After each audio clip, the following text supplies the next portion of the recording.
هاي وضع كل بنية رجعت من تركيا لازم معاها شي سعودة من جراتس. فبراويكم اليوم شنو شريت من قراطيس. أول شي وأهم شي هاي الاختراع هو خل حق فروة الراس.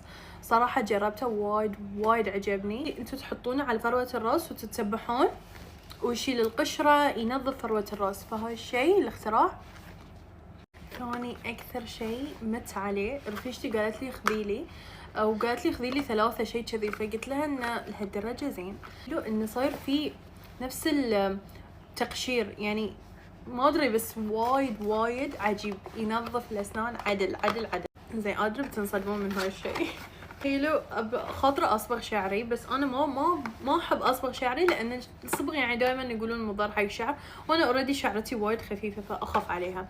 هاي الصبغة ما فيها مواد يعني خاطرة على الشعر وكذي يعني وتروح مع السبوع. تبون فيديو وأنا مجربة خذيت كل أنواع هاي الماسك. قالوا لي إنه هو بعد وايد زين وسعره ترى وايد وينه. هاي الدراي شامبو صراحة ريحته وايد حلوة. اضطر اني يعني ما ادري اذا الحين يبين انا شعري الحين فريش بس بعد في لمعة. فهاي حسيته يعطي فوليوم وشي وريحته حلوة. هاي اللي عجبني فيه وايد. تعرفون شنو احسن شي خدته؟ فجأة ثالث يوم قعدت ظهري شد.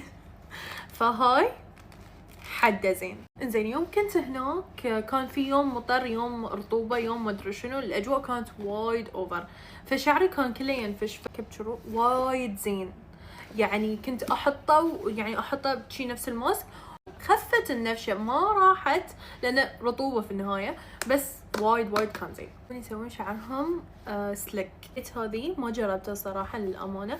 جربته هناك مرة واحدة بس ما تم في شعري نفس اللي مال عجبوني الوانهم قلت باخذهم.